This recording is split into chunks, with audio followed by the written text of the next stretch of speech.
Hello, this is Twiz, and when we are talking about wear a mask, we have the big head problem and the small head problems. So I have kind of small head, so when I buy a silicone mask and I want to get the full expressions on my face, it's like I feel I have space back in the head when I put it on. So I have foam rubber.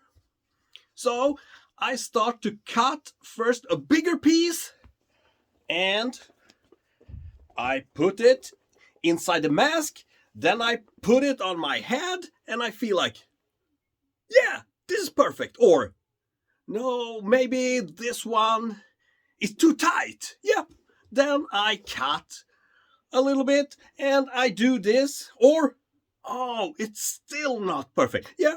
Then I make a bigger piece. So that's an issue when you have, because everyone doesn't have a perfect head for these masks. I have like 4 and none of those are perfect. So all of my silicone masks I have to pad. It's same with the, if we take here, this is a latex mask.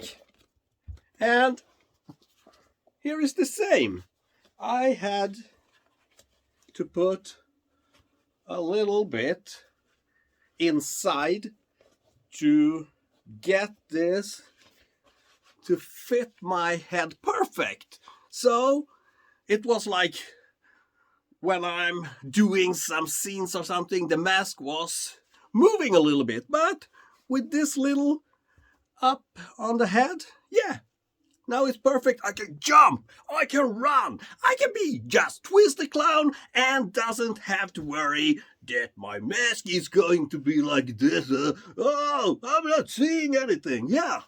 So, foam rubber is the solutions for us with a small head. If you have a big head, I don't have a solution for you. If you don't call those, is it Indians or who did do the shrinking the head? Maybe you can call them, or they don't have phones. So you have to travel to them and tell them that I would like to have my head 2 sizes smaller. Yeah, so that is my only trick for big heads. So thanks for watching. Bye.